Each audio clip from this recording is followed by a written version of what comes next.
শিবোৎপত্তি বর্ণনম। ব্রহ্মা বললেন, বিষ্ণু এভাবে মন্ত্র জপ করলে স্বয়ং মহাদেব তার কাছে আবির্ভূত হলেন। তারপর প্রসন্নচিত্তে স্বীয় স্বরূপ নিগম অর্থাৎ বহুবিধ মন্ত্র ও ক্রিয়াযুক্ত বেদ প্রদান করলেন। হে মহামুনে, মহাদেব সকল বিদ্যার নিধি ও সর্ববিদ্যার ঈশ্বর। বিষ্ণু স্বয়ং মহাদেবের কাছ থেকে বেদ গ্রহণ করে সেই বেদ আমাকে দেন। আমি সেই শ্বাসরূপ নিগম প্রথমে বিষ্ণুর কাছ থেকেই লাভ করি। অনন্তর পুনরায় মহাদেব পরমাত্মা বিষ্ণুকে নিজের জ্ঞানরূপ রহস্য অর্থাৎ উপনিষদ প্রদান করেছিলেন। বিষ্ণুও তখন সেই উপনিষদ কৃপাপূর্বক আমাকে দান করেন। এরপর বিষ্ণু পুনরায় মহাদেবকে জিজ্ঞাসা করেছিলেন, হে প্রভু, আপনি কিভাবে সন্তুষ্ট হন? আমি কিভাবেই বা আপনাকে ধ্যান করব? কিরূপে আপনাকে লাভ করা যাবে? শ্রী বিষ্ণুর প্রশ্ন শুনে মহেশ্বর বললেন, হে হরি, আমার এই লিঙ্গই সর্বদা সবার পূজ্য। তুমি আমার যে লিঙ্গরূপ দেখেছ সেই রূপেই ধ্যান করবে। এই লিঙ্গরূপ পূজা করলে আমি অত্যন্ত খুশি হই। শুধু তাই নয়, সেই পূজককে অভীষ্ট ফলদান করে থাকি। কোনো মানুষ তার দুঃখের দিনে আমার এই লিঙ্গরূপ পূজা করলে অনায়াসে তার দুঃখ দূর হবে। মহেশ্বর এসব কথা বিষ্ণুকে বলে অনেক বরদান করলেন। তিনি পুনরায় বললেন, ব্রহ্মা সর্বদা সৃষ্টির কাজ করবেন, আর তুমি তা পালন করবে। কথা বলে মহাদেব বিষ্ণুকে সেই মঙ্গলকর পূজাবিধি প্রদান করলেন। পরে আরও অনেক কিছু আশ্বাসও দিলেন। অনন্তর বিষ্ণু সেই অনন্ত চতুর্বেদরূপী সৃষ্টি স্থিতি ও প্রলয়কর্তা সর্বময় বরদানকারী মহেশ্বরের স্তব করতে লাগলেন। একাক্ষর রূপ অকার ও উকার স্বরূপ আত্মরূপী আদিদেব, আপনাকে নমস্কার। তৃতীয় মকারাত্মক পরমাত্মা জলরূপী জলদ্বারাই পূজ্য জলসাই, আপনাকে নমস্কার। আপনি চিত্তস্বরূপ, অন্তঃকরণস্বরূপ, স্মৃতিস্বরূপ, জ্ঞানস্বরূপ, পরমাত্মা ও জ্ঞানগম্য, আপনাকে নমস্কার। আপনি হিরণ্যবাহু, হিরণ্যরেতা, আপনি কপর্দি এবং নাগাভরণ ও সর্বব্যাপী, আপনাকে নমস্কার। আপনি নিধিসমূহের গতি, লিঙ্গী, লিঙ্গরূপী, তেজস্বরূপ, তেজের আধার, শাশ্বত, ওঙ্কাররূপী, সর্বজ্ঞ, ঋষি, স্বামী, যোগী, বরিষ্ঠ, বাড়িগর্ভ, আপনাকে কোটি কোটি নমস্কার। বিষ্ণু ব্রহ্মার সহিত একত্রে স্তব করে এবার বিরত হলেন। সূত বললেন, এরপর মহেশ্বর অতীব খুশি হয়ে বললেন, হে সুরশ্রেষ্ঠদ্বয়, আমি তোমাদের ওপর অতীব প্রীত হয়েছি। আমাকে মহাদেব রূপেই দর্শন করো। মনে কোনো রকম ভয় রেখো না। তোমরা দুজনেই আমার ইচ্ছায় প্রকৃতি থেকে উৎপন্ন হয়েছ। আমি আমার নির্গুণ রূপকে তিন প্রকারে বিভক্ত করে সেই ভাগগুলিকে গুণের সঙ্গে যুক্ত করেছি। আমার ডান দিকে ব্রহ্মা, বাম দিকে বিষ্ণু এবং হৃদয়ে পরাৎপর পরমাত্মা অবস্থান করছেন। তোমরা এখন যেমন খুশি বর প্রার্থনা করো, আমি তোমাদের ইচ্ছা পূরণ করব। মহেশ্বর এই কথা বলে ব্রহ্মা ও বিষ্ণুকে হাত দ্বারা স্পর্শ করলেন। তখন নারায়ণ সানন্দে লিঙ্গস্থ পরমেশ্বরকে প্রণামপূর্বক বললেন, যদি আমাদের ওপর আপনার প্রীতি উৎপন্ন হয়ে থাকে, তাহলে এই বর দিন যেন আপনাতে আমাদের নিত্য ভক্তি থাকে। তখন মহাদেব খুশি মনে তাদের বললেন, হে দেবোদ্দয়, তোমরা দুজনে আমার কার্যের জন্য সৃষ্টি হয়েছ। তোমাদেরকে অদেয় আমার কিছুই নেই। অনন্তর নারায়ণ শিবকে প্রণামপূর্বক বললেন, আমাদের দুজনের বিবাদ অতি মঙ্গলের কারণ বিবাদের জন্যেই আপনাকে কাছে পেয়েছি। আমাদের বিবাদ না হলে আপনি উপস্থিত হতেন না। মহাদেব বললেন, আমাতে তোমাদের দৃঢ় ভক্তি হোক। আমার আদেশে তোমরা দুজনে আমার পার্থিব মূর্তি নির্মাণ করে পূজা করো, তাতে সুখ লাভ করবে। আমার পরমরূপ এরকম হলেও আমার শরীর থেকে রুদ্র নামে এক দেবতার উদ্ভব হবে। সেই রুদ্র আর আমি একই। পূজার ক্ষেত্রেও একই নিয়ম। আমি নির্গুণ, আমার সঙ্গে সংযোগের কারণেই তার কোনো বন্ধন নেই। জানবে আমার রুদ্ররূপও শিবতুল্য নির্মল। যেমন অলঙ্কার তৈরি করলে তার থেকে সোনার ধর্ম নষ্ট হয় না, সেই রকম শিব ও রুদ্রের মধ্যে কেবল নামগত তফাৎ, অন্য কোনো পার্থক্য নেই। এ জগতে কারণকেই কার্যরূপে অবস্থান করতে দেখা যায়। মাটি দিয়ে তৈরি বস্তুর মধ্যে নামেই শুধু পার্থক্য, বস্তুর উপাদান কিন্তু মাটি। একই সমুদ্রে বিভিন্ন রকম তরঙ্গ হলেও সমুদ্র একই। তোমরা দুজনে এই তত্ত্ব অবগত হয়ে কোনো ভেদের কল্পনা করো না। দৃশ্য পদার্থ মাত্রই আমার এই শিবরূপ স্বরূপ। আসলে আমি বিষ্ণু, ব্রহ্মা ও রুদ্র সকলেই একরূপ। এদের মধ্যে কোনো ভেদ নেই। ভেদ থাকলে বন্ধন হতো। আমার এই শিবরূপ সনাতন এবং সকলের মূল স্বরূপ। এই চিন্তা করে তোমরা তত্ত্ব জিজ্ঞাসু হয়ে সবসময় এইরূপই ধ্যান করবে। তোমরা দুজনেই প্রকৃতি থেকে উদ্ভূত হয়েছ। আমার রুদ্ররূপ কিন্তু প্রকৃতি থেকে উৎপন্ন হয় না। আমার আজ্ঞাতেই রুদ্রের উৎপত্তি। তবে এটা জানবে, আমি ব্রহ্মার ভ্রুকুটি প্রভাবে রুদ্রকে সৃষ্টি করি। ওই রুদ্র তমগুণ প্রধান। এইরূপ তমগুণময় প্রকৃতির সঙ্গে সম্বন্ধ থাকায় তিনি বৈকারিক অহংকার নামে প্রসিদ্ধ। তিনি নামমাত্রেই তামস, কিন্তু পণ্ডিতরা তাকে তামস বলেন না। এই প্রকৃতির অংশ থেকেই আবির্ভূতা হবেন লক্ষ্মী। এই প্রকৃতির অপর দুটি অংশ যথাক্রমে ব্রাহ্মণী ও মহাকালী নামে জন্মগ্রহণ করবেন। তারা এক হয়ে জগতের মঙ্গলের জন্যে বহুত্ব লাভ করবেন। হে বিষ্ণু, তুমি লক্ষ্মীকে আশ্রয় করে জগতের সব কিছু কাজ করবে। হে ব্রাহ্মণ, তুমি সরস্বতীকে আশ্রয় করবে, আর আমি কালীকে আশ্রয় করে জগতের মঙ্গল করব। হে বিষ্ণু, তুমি মানুষের মুক্তি প্রদানকারী হও।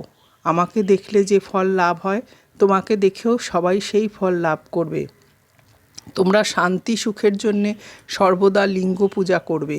এ কথা বলে মহেশ্বর অন্তর্ধান করলেন। সেই থেকে ইহলোকে লিঙ্গ পূজা প্রচলিত হল। শিবোৎপত্তি বর্ণনম। ব্রহ্মা বললেন, বিষ্ণু এভাবে মন্ত্র জপ করলে স্বয়ং মহাদেব তার কাছে আবির্ভূত হলেন। তারপর প্রসন্নচিত্তে স্বীয় স্বরূপ নিগম অর্থাৎ বহুবিধ মন্ত্র ও ক্রিয়াযুক্ত বেদ প্রদান করলেন। হে মহামুনে, মহাদেব সকল বিদ্যার নিধি ও সর্ববিদ্যার ঈশ্বর। বিষ্ণু স্বয়ং মহাদেবের কাছ থেকে বেদ গ্রহণ করে সেই বেদ আমাকে দেন। আমি সেই শ্বাসরূপ নিগম প্রথমে বিষ্ণুর কাছ থেকেই লাভ করি। অনন্তর পুনরায় মহাদেব পরমাত্মা বিষ্ণুকে নিজের জ্ঞানরূপ রহস্য অর্থাৎ উপনিষদ প্রদান করেছিলেন। বিষ্ণুও তখন সেই উপনিষদ কৃপাপূর্বক আমাকে দান করেন। এরপর বিষ্ণু পুনরায় মহাদেবকে জিজ্ঞাসা করেছিলেন, হে প্রভু, আপনি কিভাবে সন্তুষ্ট হন? আমি কিভাবেই বা আপনাকে ধ্যান করব? কিরূপে আপনাকে লাভ করা যাবে? শ্রী বিষ্ণুর প্রশ্ন শুনে মহেশ্বর বললেন, হে হরি, আমার এই লিঙ্গই সর্বদা সবার পূজ্য। তুমি আমার যে লিঙ্গরূপ দেখেছ সেই রূপেই ধ্যান করবে। এই লিঙ্গরূপ পূজা করলে আমি অত্যন্ত খুশি হই। শুধু তাই নয়, সেই পূজককে অভীষ্ট ফলদান করে থাকি।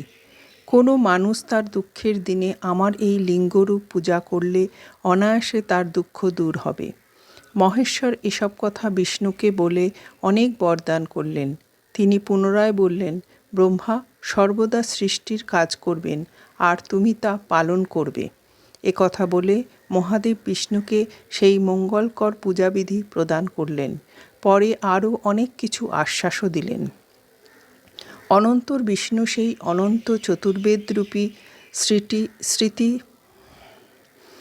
সৃষ্টি স্থিতি ও প্রলয়কর্তা সর্বময় বরদানকারী মহেশ্বরের স্তব করতে লাগলেন।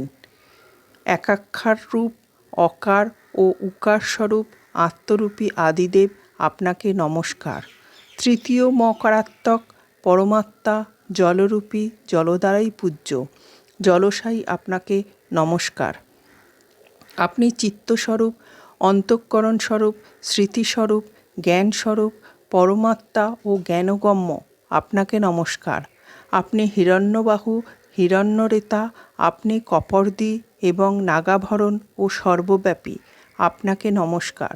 আপনি নিধিসমূহের গতি, লিঙ্গী, লিঙ্গরূপী, তেজস্বরূপ, তেজের আধার, শাশ্বত, ওঙ্কাররূপী, সর্বজ্ঞ, ঋষি, স্বামী, যোগী, বরিষ্ঠ, বাড়িগর্ভ, আপনাকে কোটি কোটি নমস্কার।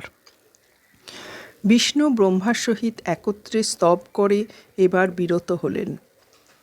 সূত বললেন, এরপর মহেশ্বর অতীব খুশি হয়ে বললেন, হে সুরশ্রেষ্ঠদ্বয়, আমি তোমাদের ওপর অতীব প্রীত হয়েছি। আমাকে মহাদেব রূপেই দর্শন করো, মনে কোনো রকম ভয় রেখো না। তোমরা দুজনেই আমার ইচ্ছায় প্রকৃতি থেকে উৎপন্ন হয়েছ। আমি আমার নির্গুণ রূপকে তিন প্রকারে বিভক্ত করে সেই ভাগগুলিকে গুণের সঙ্গে যুক্ত করেছি। আমার ডান দিকে ব্রহ্মা, বাম দিকে বিষ্ণু এবং হৃদয়ে পরাৎপর পরমাত্মা অবস্থান করছেন। তোমরা এখন যেমন খুশি বর প্রার্থনা করো, আমি তোমাদের ইচ্ছা পূরণ করব। মহেশ্বর এই কথা বলে ব্রহ্মা ও বিষ্ণুকে হাত দ্বারা স্পর্শ করলেন। তখন নারায়ণ সানন্দে লিঙ্গস্থ পরমেশ্বরকে প্রণামপূর্বক বললেন, যদি আমাদের ওপর আপনার প্রীতি উৎপন্ন হয়ে থাকে তাহলে এই বর দিন যেন আপনাতে আমাদের নিত্য ভক্তি থাকে। তখন মহাদেব খুশি মনে তাদের বললেন, হে দেবোদ্দয়, তোমরা দুজনে আমার কার্যের জন্য সৃষ্টি হয়েছ, তোমাদেরকে অদেয় আমার কিছুই নেই। অনন্তর নারায়ণ শিবকে প্রণামপূর্বক বললেন, আমাদের দুজনের বিবাদ অতি মঙ্গলের কারণ বিবাদের জন্যেই আপনাকে কাছে পেয়েছি। আমাদের বিবাদ না হলে আপনি উপস্থিত হতেন না। মহাদেব বললেন, আমাতে তোমাদের দৃঢ় ভক্তি হোক। আমার আদেশে তোমরা দুজনে আমার পার্থিব মূর্তি নির্মাণ করে পূজা করো, তাতে সুখ লাভ করবে। আমার পরমরূপ এরকম হলেও আমার শরীর থেকে রুদ্র নামে এক দেবতার উদ্ভব হবে। সেই রুদ্র আর আমি একই। পূজার ক্ষেত্রেও একই নিয়ম। আমি নির্গুণ, আমার সঙ্গে সংযোগের কারণেই তার কোনো বন্ধন নেই। জানবে, আমার রুদ্ররূপ শিবতুল্য নির্মল। যেমন অলঙ্কার তৈরি করলে তার থেকে সোনার ধর্ম নষ্ট হয় না, সেই রকম শিব ও রুদ্রের মধ্যে কেবল নামগত তফাৎ, অন্য কোনো পার্থক্য নেই। এ জগতে কারণকেই কার্যরূপে অবস্থান করতে দেখা যায়। মাটি দিয়ে তৈরি বস্তুর মধ্যে নামেই শুধু পার্থক্য, বস্তুর উপাদান কিন্তু মাটি। একই সমুদ্রে বিভিন্ন রকম তরঙ্গ হলেও সমুদ্র একই। তোমরা দুজনে এই তত্ত্ব অবগত হয়ে কোনো ভেদের কল্পনা করো না। দৃশ্য পদার্থ মাত্রই আমার এই শিবরূপ স্বরূপ। আসলে আমি বিষ্ণু, ব্রহ্মা ও রুদ্র সকলেই একরূপ। এদের মধ্যে কোনো ভেদ নেই। ভেদ থাকলে বন্ধন হতো। আমার এই শিবরূপ সনাতন এবং সকলের মূল স্বরূপ। এই চিন্তা করে তোমরা তত্ত্ব জিজ্ঞাসু হয়ে সবসময় এইরূপই ধ্যান করবে। তোমরা দুজনেই প্রকৃতি থেকে উদ্ভূত হয়েছ। আমার রুদ্ররূপ কিন্তু প্রকৃতি থেকে উৎপন্ন হয় না। আমার আজ্ঞাতেই রুদ্রের উৎপত্তি। তবে এটা জানবে, আমি ব্রহ্মার ভ্রুকুটি প্রভাবে রুদ্রকে সৃষ্টি করি। ওই রুদ্র তমগুণ প্রধান। এইরূপ তমগুণময় প্রকৃতির সঙ্গে সম্বন্ধ থাকায় তিনি বৈকারিক অহংকার নামে প্রসিদ্ধ। তিনি নামমাত্রেই তামস, কিন্তু পণ্ডিতরা তাকে তামস বলেন না। এই প্রকৃতির অংশ থেকেই আবির্ভূতা হবেন লক্ষ্মী। এই প্রকৃতির অপর দুটি অংশ যথাক্রমে ব্রাহ্মণী ও মহাকালী নামে জন্মগ্রহণ করবেন। তারা এক হয়ে জগতের মঙ্গলের জন্যে বহুত্ব লাভ করবেন। হে বিষ্ণু, তুমি লক্ষ্মীকে আশ্রয় করে জগতে সব কিছু কাজ করবে। হে ব্রাহ্মণ, তুমি সরস্বতীকে আশ্রয় করবে, আর আমি কালীকে আশ্রয় করে জগতের মঙ্গল করব। হে বিষ্ণু, তুমি মানুষের মুক্তি প্রদানকারী হও। আমাকে দেখলে যে ফল লাভ হয়, তোমাকে দেখেও সবাই সেই ফল লাভ করবে। তোমরা শান্তি সুখের জন্যে সর্বদা লিঙ্গ পূজা করবে। এ কথা বলে মহেশ্বর অন্তর্ধান করলেন। সেই থেকে ইহলোকে লিঙ্গ পূজা প্রচলিত হলো।